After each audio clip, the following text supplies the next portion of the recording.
"No one will ever harm you again." The words echoed through the mountain air as Thomas Patel's massive frame shielded Dorothy Ruiz from the three men who had cornered her against the rocky outcrop. Her swollen belly pressed against his back as he held her protectively, his weathered hands steady despite the rage burning in his dark eyes.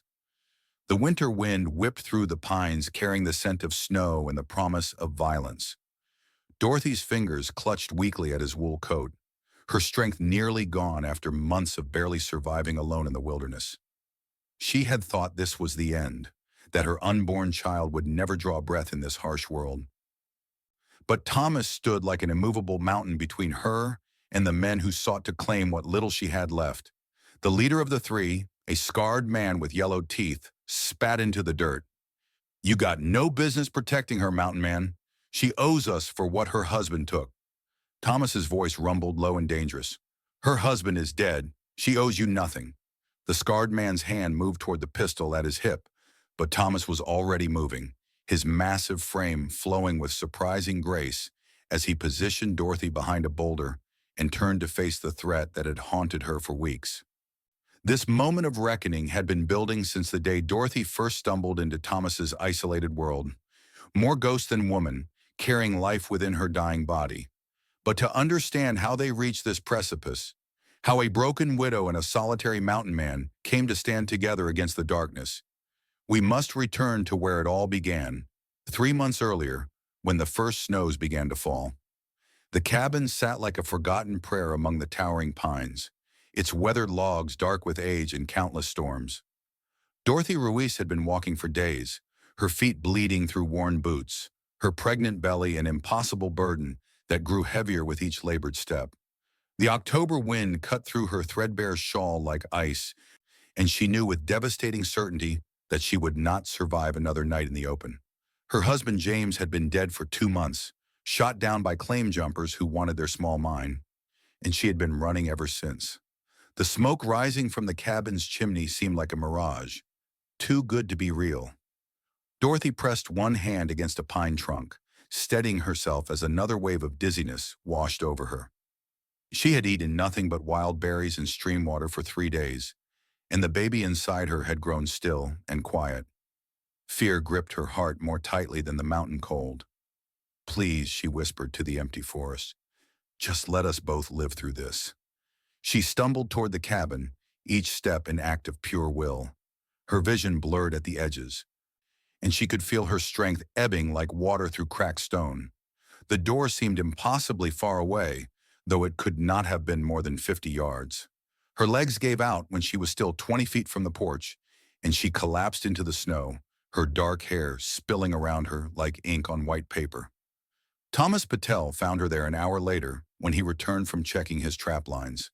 He had lived alone in these mountains for 8 years, avoiding human contact except for his twice-yearly trips to town for supplies. He preferred the company of the wilderness to the complications that people brought into his life. But the sight of the unconscious woman in his yard stirred something in his chest that he had thought long dead. She was small and delicate, her olive skin pale with exhaustion and cold.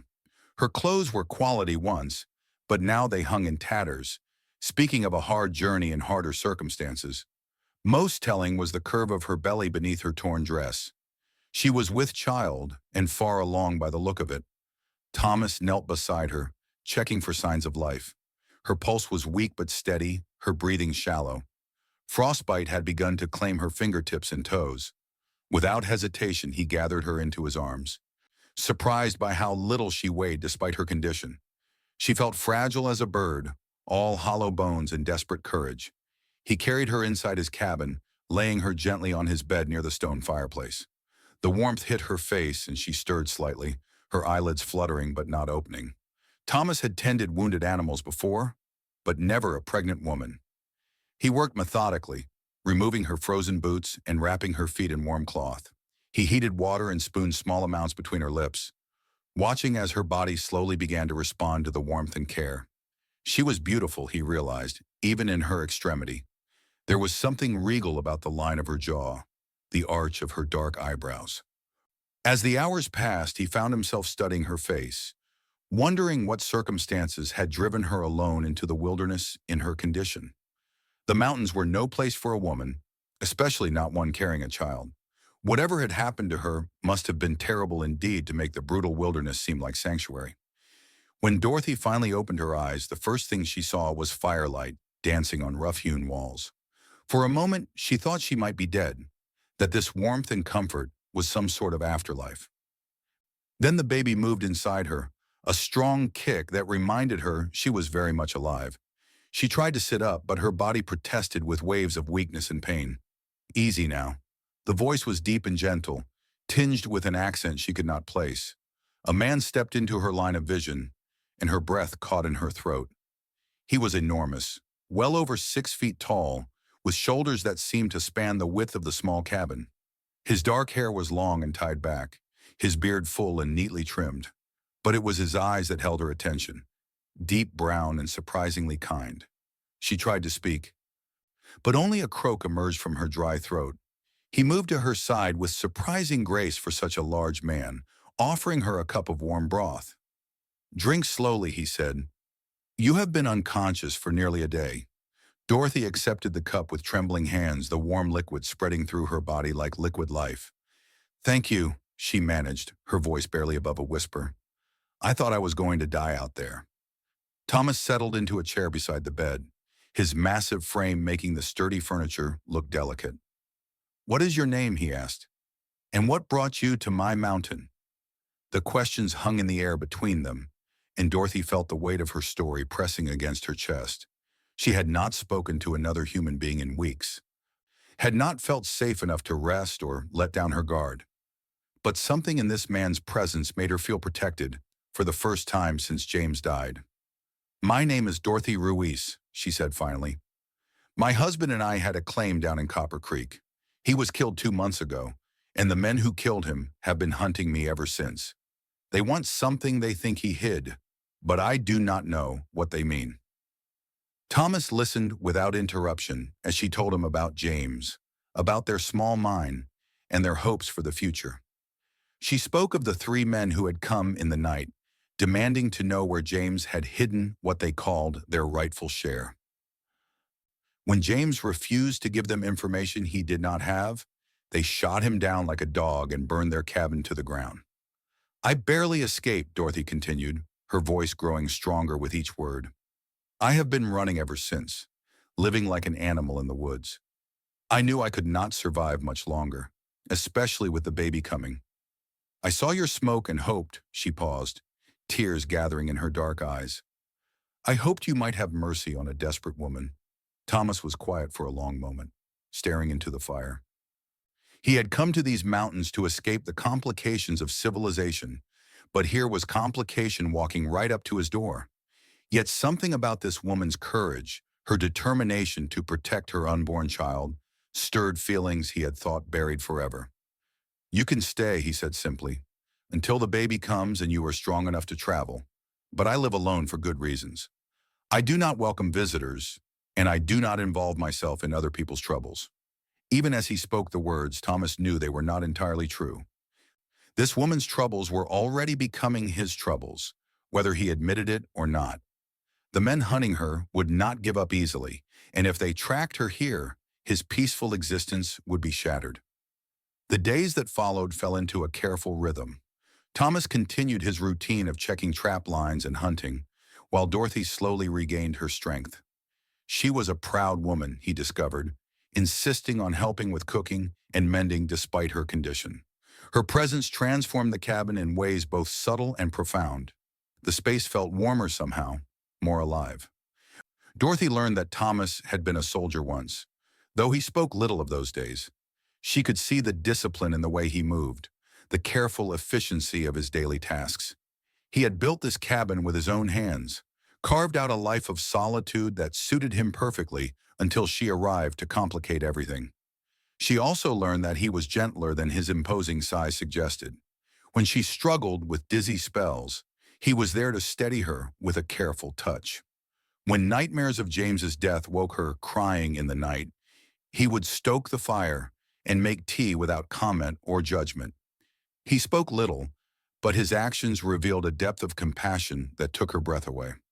One evening, as they sat by the fire after supper, Dorothy felt the baby moving restlessly inside her. She pressed her hands to her belly, trying to soothe the child with gentle circles. Thomas watched from across the room, his dark eyes thoughtful. "May I?" he asked, gesturing toward her belly. Dorothy hesitated for only a moment before nodding. Thomas crossed to her chair and knelt beside it, placing one large hand gently on her rounded stomach. The baby immediately stilled at his touch, as if recognizing something trustworthy in his presence. "Strong child," Thomas murmured, wonder in his voice. "He or she will be a fighter, like the mother." Dorothy felt tears prick her eyes at his words. "Sometimes I wonder if I am being selfish, bringing a child into this harsh world. James and I dreamed of giving our baby a good life." But now she trailed off, unable to finish the thought. "Life is hard," Thomas said quietly, his hand still resting on her belly. "But it is also precious. Your child will know love, and that makes all the difference." His words settled something in Dorothy's heart that had been restless since James died. For the first time, she began to believe that she and her baby might actually survive, might even find a way to thrive. But their peaceful interlude was not destined to last. 3 weeks after Dorothy's arrival, Thomas returned from hunting to find her standing at the window, her face pale with fear. There were riders coming up the mountain trail, 3 men on horseback, picking their way carefully through the snow. "It is them," Dorothy whispered, her hands instinctively moving to protect her belly. "They found me." Thomas moved to the window, his jaw tightening as he studied the approaching riders. The leader was a scarred man with the look of someone who enjoyed causing pain. The other two flanked him like loyal dogs, their hands resting casually on their weapons. "Get in the back room," Thomas ordered, his voice sharp with command. "Stay there no matter what you hear." But Dorothy shook her head, surprising him with her resolve. "No," she said firmly. "I will not cower while you face them alone. This is my fight." Thomas turned to look at her, seeing the steel beneath her delicate exterior for the first time. She was afraid, but she was not going to run anymore. Something in her had hardened during their weeks together, forged by his quiet strength and steady presence into something unbreakable. The 3 riders pulled up in front of the cabin just as the sun began to set behind the mountains. Their leader, the scarred man Dorothy had described, dismounted with casual arrogance. His companions followed suit, spreading out to flank the cabin's entrance. They had done this before, Thomas realized. They were experienced at intimidation and violence. Thomas stepped onto the porch, his massive frame filling the doorway. He had strapped on his gun belt, the weight of the Colt revolver familiar at his hip. Behind him, Dorothy stood in the shadows, her hand resting on the small pistol James had taught her to use. "Afternoon," the scarred man called out, his voice carrying false friendliness. "Name is Jake Morrison. We are looking for a woman, Mexican gal, pregnant. Been told she might have passed this way." Thomas studied the 3 men with the calculating gaze of someone who had faced death before. Morrison was the leader, confident and cruel. The man to his left was nervous, his hand twitching near his gun. The third was older, more experienced, watching Thomas with the wary respect of one predator recognizing another. "I have seen no such woman," Thomas replied, his voice carrying easily across the yard. "You are on my land. I suggest you move along." Morrison smiled, revealing yellowed teeth. "Now that is not very neighborly of you, mountain man. See, this woman stole something that belongs to us. Her husband promised us a share of his claim before he met with an unfortunate accident. We just want what is rightfully ours." The casual mention of James's murder sent rage coursing through Dorothy's veins, but she forced herself to remain still. Thomas had positioned himself to shield her from direct view, and she knew he was buying them time to think, to plan. "Even if I had seen such a woman," Thomas said carefully, "what makes you think she would have anything you want? A pregnant widow fleeing for her life does not sound like someone carrying treasure." Morrison's smile turned ugly. Her husband was cleverer than he looked. Before he died, he told us he had hidden a map showing the location of a rich silver vein, worth more than that little copper mine ever was. The woman knows where it is, even if she does not realize it. Dorothy's heart lurched. She knew exactly what Morrison was talking about. James had indeed drawn a map. marking the location of what he believed was a significant silver deposit deeper in the mountains. He had hidden it in her jewelry box, sewn into the lining where no one would think to look. She had carried that box with her during her flight, one of the few possessions she had managed to save. The map was currently hidden beneath loose floorboards in Thomas's cabin, along with her few remaining treasures. Morrison was right. The silver vein could be worth a fortune. But James had planned to file the claim legally, to build something lasting for their family. These men wanted to steal it, to take what James had died protecting. Thomas seemed to sense her tension, even though he could not see her. His stance shifted slightly, preparing for violence. "I told you," he said, his voice dropping to a dangerous growl.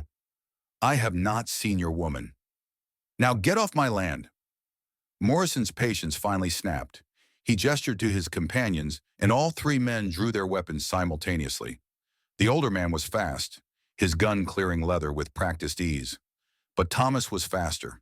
The mountain man's Colt appeared in his hand as if by magic, the shot echoing off the surrounding peaks before Morrison's men could fully aim. The nervous man cried out and stumbled backward, his gun spinning away into the snow as Thomas's bullet shattered his wrist. The standoff stretched taut as a bowstring, three armed men facing one, with Dorothy caught in the middle carrying precious life. Morrison's eyes blazed with fury at seeing his companion wounded, but he was smart enough to recognize that Thomas was no ordinary mountain hermit. The way the big man held his gun, the cold calculation in his dark eyes spoke of military training and combat experience. "You made a mistake, mountain man," Morrison snarled, but he made no move to raise his weapon. "That woman is worth more to us than your life. We know she is here. We tracked her right to your door." Thomas's gun never wavered from Morrison's chest. "Even if she were here, which I am not saying she is, what makes you think I would hand over a pregnant woman to men like you?" "Because if you do not," Morrison replied with vicious certainty, "we will burn this place down around your ears. There are more of us coming, a whole gang. You cannot fight us all." The threat hung in the air like smoke from a funeral pyre. Dorothy knew Morrison was not bluffing. These were the same men who had murdered James without hesitation, who had burned their home and hunted her through the wilderness like an animal. They would not stop until they had what they wanted, no matter how many people they had to kill. She made her decision in that moment, stepping out from behind Thomas despite his sharp intake of breath. The three men's eyes immediately fixed on her swollen form, and Morrison's scarred face split into a triumphant grin. "There she is," he crowed, "just like we thought. Come on down here, sweetheart. Time to have a conversation about what your husband left behind." Dorothy walked slowly to Thomas's side, her chin raised with quiet dignity. "I am here," she said, her voice steady despite the fear coursing through her veins. "But I have nothing that belongs to you. My husband was an honest man who owed no one anything." Morrison laughed harshly. "Honest men do not hide treasure maps from their business partners, lady. Your James promised us a share of that silver claim he found. When he tried to cut us out, well, he learned the price of betrayal." The casual cruelty in his voice made Dorothy's hands clench into fists. "James never promised you anything because there was nothing to promise. We were barely scraping by on that copper mine. There is no treasure, no silver, no hidden wealth." But even as she spoke the words, Dorothy knew they rang false. Morrison's eyes sharpened like a hawk spotting prey, and she realized her mistake. She had denied the treasure too quickly, too emphatically. A truly innocent woman would have been confused by his claims, not defensive. Thomas sensed the shift in the conversation's tone and stepped slightly forward, his body language protective. "The woman has answered your questions," he said firmly. "Now leave my land before this goes further than any of us want." The older gunman, who had remained silent throughout the exchange, finally spoke up. His voice was gravelly with years of whiskey and violence. "Boss, maybe we should listen to the mountain man. He put down Ned without blinking, and he has got the look of someone who has killed before." But Morrison was beyond reason, consumed by greed and the promise of easy wealth. He had spent too many months tracking Dorothy, invested too much time and effort to walk away empty-handed. The silver claim represented more money than he had ever dreamed of, enough to set him up for life. No one is leaving until we get what we came for, he declared, raising his gun to point directly at Dorothy's belly. Maybe the lady needs some motivation to remember where her husband hid that map. The world seemed to slow as Thomas saw the weapon trained on Dorothy and her unborn child. 8 years of mountain solitude had not dulled his soldier's instincts, and he moved with lethal purpose. His left hand shot out to push Dorothy behind him, while his right brought his Colt up in a smooth arc. The gunfight erupted with the sudden violence of a mountain storm. Thomas's second shot took Morrison in the shoulder, spinning him around and sending his pistol flying into the snow. The older gunman was already moving, diving for cover behind a fallen log while trying to get a clean shot at the mountain man. Dorothy pressed herself against the cabin wall, her hands protectively cradling her belly as bullets whined through the air around them. The baby was moving frantically inside her, as if sensing the danger that surrounded them. She fumbled for the small pistol hidden in her dress, her fingers clumsy with fear and adrenaline. Thomas moved with surprising grace for such a large man, using the cabin's porch posts as cover while he tracked his opponents. The wounded man with the shattered wrist was crawling toward the trees, leaving a trail of blood in the snow. Morrison clutched his shoulder, his face twisted with pain and rage as he tried to retrieve his fallen weapon with his good arm. The older gunman was the real threat, Thomas realized. He was methodical and patient, waiting for the right moment to make his shot count. Thomas could hear him moving through the underbrush, circling around to get a better angle on the cabin. "Stay down," Thomas called to Dorothy, his voice calm despite the chaos around them. "Do not move until I tell you." But Dorothy had spotted Morrison crawling toward his gun, and she knew that if he reached it, Thomas would be caught in a crossfire. Without thinking, she raised her small pistol and fired, the shot going wide but close enough to make Morrison scramble away from his weapon. The sound of her shot revealed her position to the older gunman, and his rifle cracked from the tree line. The bullet splintered wood inches from Dorothy's head, sending splinters flying. Thomas roared with rage at seeing her endangered and charged from cover, his Colt barking twice in rapid succession. The older gunman's rifle flew from his hands as Thomas's first bullet found its mark, and the second shot sent him tumbling backward into the snow. He lay still, whether dead or unconscious, Thomas could not tell, but he was no longer a threat. Morrison was still trying to reach his pistol, his wounded shoulder making his movements clumsy and desperate. Thomas strode across the yard, his boots crunching in the snow, and kicked the weapon away. Morrison looked up at him with eyes full of hatred and fear. "This is not over, mountain man," Morrison gasped, clutching his bleeding shoulder. "There are others coming, men who will not be as easy to kill as these two. That woman is worth more than you know, and we will have her." Thomas looked down at the wounded man with cold contempt.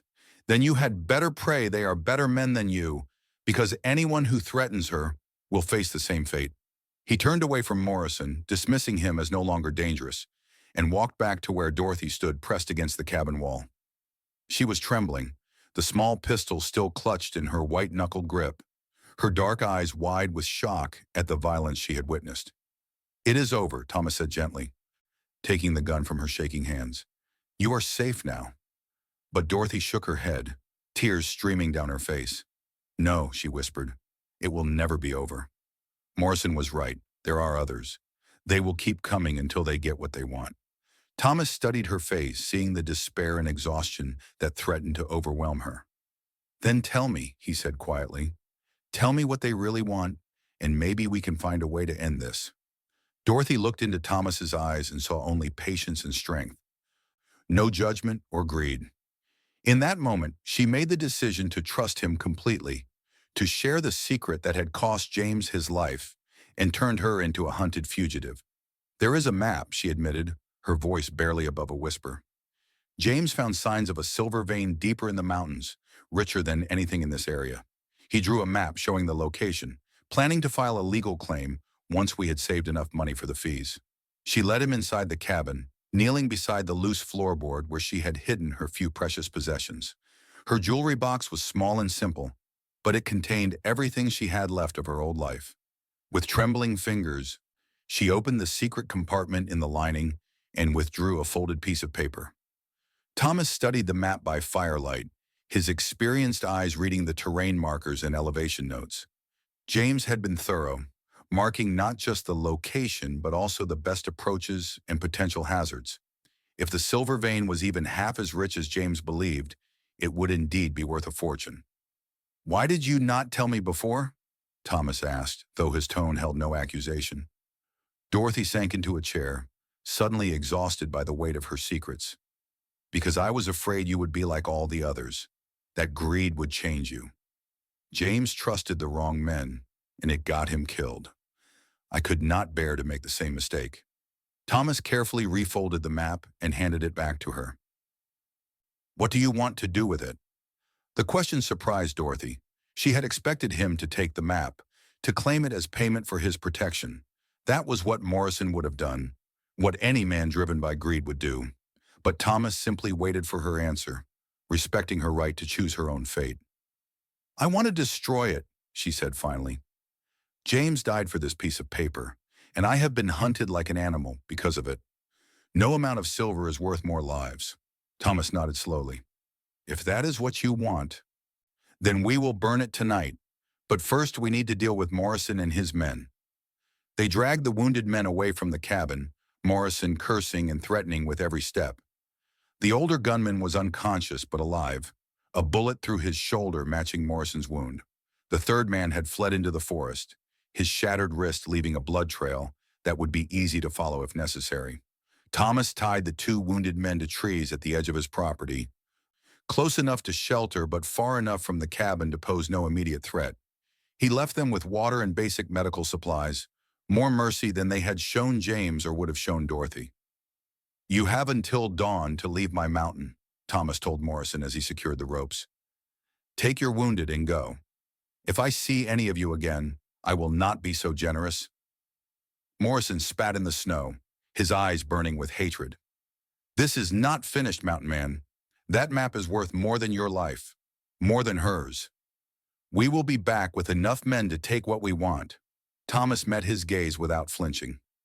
"Then you had better bring an army, because I will not let anyone harm her again." As they walked back to the cabin, Dorothy felt something shift inside her chest.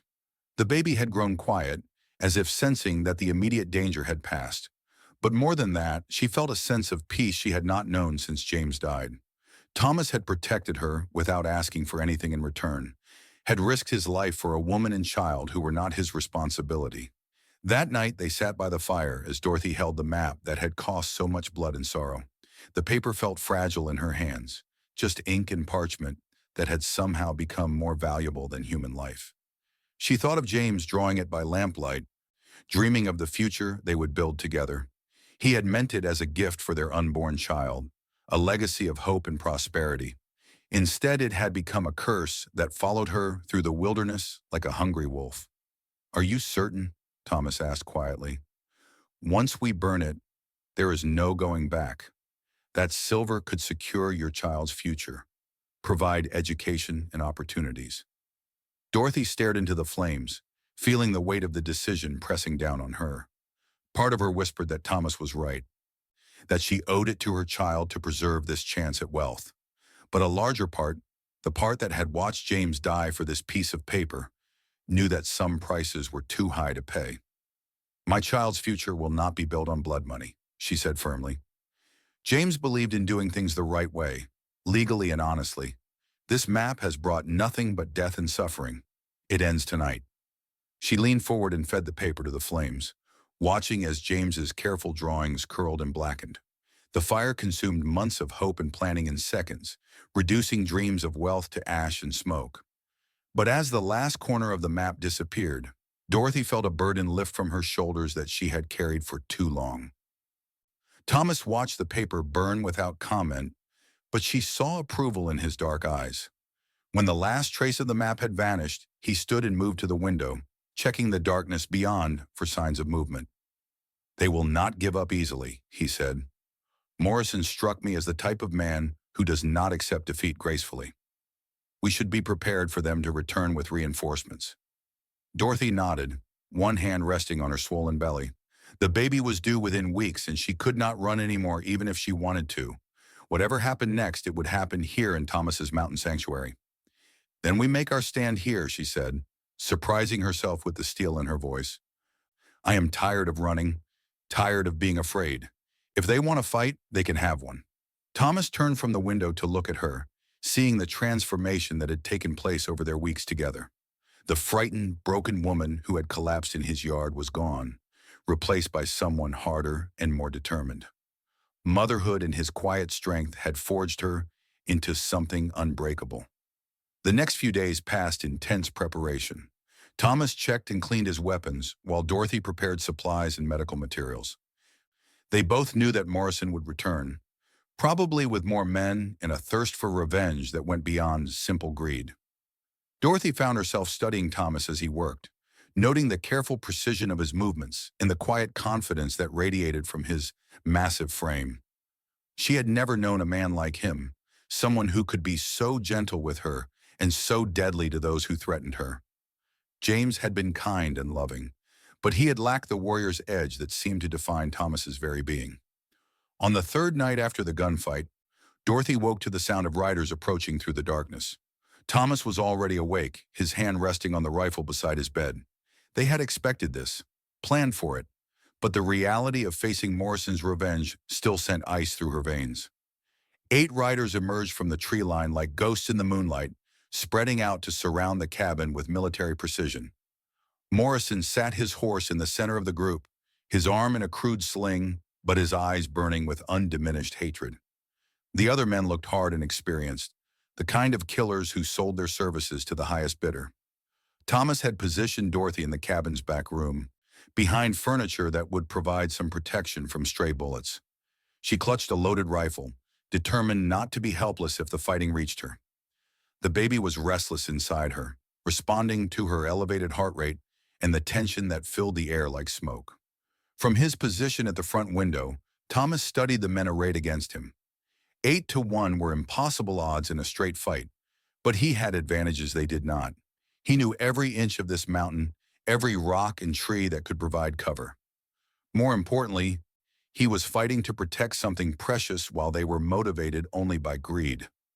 Morrison's voice carried clearly across the yard. "Last chance, mountain man. Send out the woman and we will let you live. Keep protecting her and we will burn you both out." Thomas's response was to put a bullet through the hat of the nearest rider, sending the man diving for cover behind a fallen log. The message was clear. There would be no negotiation, no surrender. If Morrison wanted Dorothy, he would have to come through Thomas to get her. The battle that followed was unlike anything Dorothy had ever witnessed. Thomas moved through his cabin like a deadly shadow, firing from windows and doorways before disappearing to another position. His knowledge of the terrain allowed him to use angles and cover that confused and frustrated his attackers. But 8 men with rifles could lay down a devastating amount of fire, and soon bullets were chewing through the cabin's log walls like hungry termites. Dorothy pressed herself against the floor as splinters rained down around her, praying that Thomas would survive the impossible odds stacked against him. The turning point came when Morrison grew impatient with the stalemate and ordered his men to rush the cabin directly. 3 gunmen broke from cover simultaneously, charging across the open ground with weapons blazing. Thomas met them at the doorway with his shotgun, the devastating close-range blast dropping 2 men instantly and sending the third stumbling backward with a scream of pain. But the distraction allowed another attacker to reach the cabin's side window, and Dorothy heard glass breaking as the man tried to climb through. She raised her rifle with trembling hands, knowing that if he reached her, both she and her baby would die. The gunman's head appeared in the window frame, his pistol swinging toward her hiding place. Dorothy pulled the trigger, the rifle's kick nearly knocking her backward. Her shot went wide, but it was close enough to make the man duck back outside, buying her precious seconds. Thomas appeared in the doorway like an avenging angel, his Colt speaking twice in rapid succession. The gunman at the window crumpled without a sound, while another attacker who had been trying to flank the cabin spun away clutching his chest. The remaining men began to retreat, their enthusiasm for the fight dampened by the mountain man's deadly accuracy. Morrison screamed at them to hold their positions, to finish what they had started, but fear had taken hold, and they continued falling back toward the tree line. That was when Dorothy felt the first contraction, a wave of pain that doubled her over and stole her breath. The stress and fear had triggered her labor, and her child had decided to enter the world in the middle of a gunfight. "Thomas," she gasped, her voice barely audible over the sound of gunfire. "The baby is coming." Thomas turned from the window where he had been tracking Morrison's retreat, his face going pale as he saw Dorothy doubled over in pain. Another contraction hit her, stronger than the first, and she knew there was no stopping what had begun. The remaining attackers had pulled back to the tree line, apparently regrouping for another assault. Thomas could see Morrison arguing with his men, trying to convince them to make one more charge. But the sight of their fallen comrades had shaken their resolve, and several were already mounting their horses to flee. Thomas made a decision that went against every tactical instinct he possessed. He set down his rifle and moved to Dorothy's side, helping her to the bed as another wave of pain crashed over her. Outside, he could hear Morrison's voice raised in fury, but the immediate threat seemed to be diminishing. "How long?" Thomas asked, his hands gentle as he helped her lie down. "I do not know," Dorothy panted. "The pains just started, but they are getting stronger quickly." Thomas had assisted with the birth of foals and calves, but never a human child. He moved with calm efficiency, gathering clean cloth and water while keeping one ear tuned to the sounds from outside. The gunfire had stopped, replaced by the sound of horses moving through the forest. Morrison appeared at the cabin's front window, his scarred face twisted with rage and desperation. His remaining men had abandoned him, fleeing into the night rather than face Thomas's deadly aim again. But greed and wounded pride had driven him beyond reason, and he raised his pistol toward the window. Thomas saw the movement from the corner of his eye and moved without thinking, throwing himself across Dorothy's body as Morrison's shot shattered the glass above them. The bullet buried itself in the log wall, inches from where Dorothy's head had been. Morrison tried to climb through the window, his wounded arm making his movements clumsy. Thomas rose from the bed like a mountain avalanche, his massive hands closing around Morrison's throat before the man could bring his gun to bear. They crashed to the floor together, Morrison's pistol spinning away into the darkness. The scarred man was tough and desperate, fighting with the fury of someone who had nothing left to lose. But Thomas was stronger, his rage at seeing Dorothy threatened, lending him terrible strength. The fight was brief and brutal. Thomas's hands found Morrison's throat and squeezed, ignoring the man's clawing fingers and desperate struggles. Morrison's eyes bulged as his air was cut off, his face turning purple in the firelight. "No one will ever harm you again," Thomas growled, his voice carrying absolute conviction. Morrison's struggles grew weaker, then stopped altogether as life fled from his hate-filled eyes. Thomas released the dead man and turned back to Dorothy, who was gripping the bed frame as another contraction seized her. The baby was coming whether the world was safe or not, demanding to be born into whatever circumstances awaited. The next hours passed in a blur of pain and effort.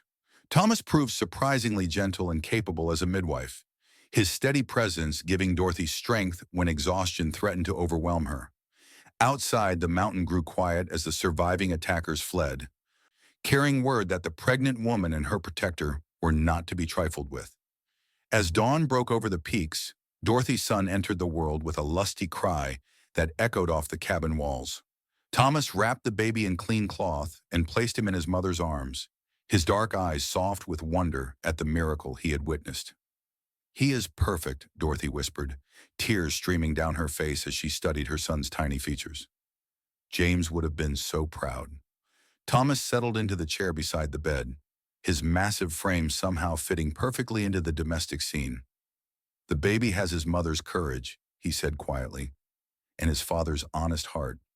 Dorothy looked up at this man who had saved her life and delivered her child, who had stood against impossible odds to protect them both. The map was gone, burned to ash and forgotten. Morrison and his greed were dead and buried. For the first time since James's death, she felt truly safe. "What happens now?" she asked, though she thought she already knew the answer. Thomas reached out to touch the baby's tiny hand, his weathered fingers gentle as silk.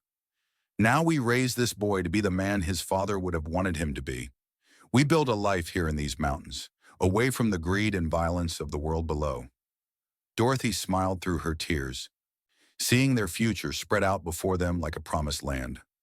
Her son would grow up strong and free in these high places, protected by a man who had proven his worth with actions rather than words.